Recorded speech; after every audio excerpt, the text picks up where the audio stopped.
Do you know what scares me the most? It's the not knowing. Not knowing exactly what really happened in the lead up to where I am now. It's almost like a dream. It feels real at the time, and then suddenly you're sucked right back into reality. Only for me, reality got further and further away until I couldn't tell what was real and what wasn't. I floated along, viewing the world differently from everyone else, as though I was looking through murky water. I couldn't see things clearly. I'd hear people talking to me, telling me to do things, horrible things, but I couldn't see anyone. No mouths moving, no people talking. They weren't always terrible though, and then things started to change. I began to have stalkers that followed me everywhere I went.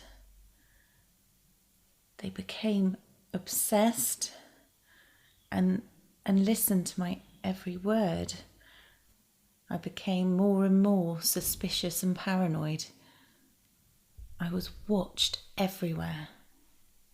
Even in the privacy of my own home, I'd be having a conversation with my family, and then suddenly, the next day, people would be discussing the exact details of my conversations. How did they know that? Then I became even more paranoid, changing in the dark, showering only after I'd made sure that the bathroom was clear of any recording devices. Even then, I got in and out as fast as I could. I began to feel so terrified, I literally felt sick. I began throwing up from worry. I was unable to keep any food down. For a while it went on like that. And then I noticed him. And he really noticed me. He began following me everywhere I went. He'd follow me home. Though I could never see him, I knew he was there. I could feel it. Everywhere I went, I'd hear his voice. The sooner you're done with this world, the better. You're a waste, Sarah. A waste. He'd talk to me through the radio, no matter what station I chose. He spoke to me through the TV. I tried to drown him out with the music, but he kept demanding things from me. He commented on my body when I changed or showered. I was so exhausted from being unable to sleep. I found it impossible to concentrate. I was constantly falling asleep in the day. Soon my parents began to notice I was acting strange. They told me I wasn't making a lot of sense and that I was talking to myself. I began to get so angry and act so strange that one night my family was so scared by my behaviour, they called the mental health crisis team. I was sectioned and taken to hospital for my own safety.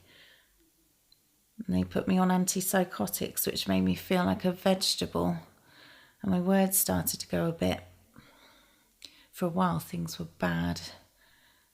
Every night I'd have horrible nightmares with creatures coming up to me, trying to hurt me. The therapist here encouraged me to engage with them.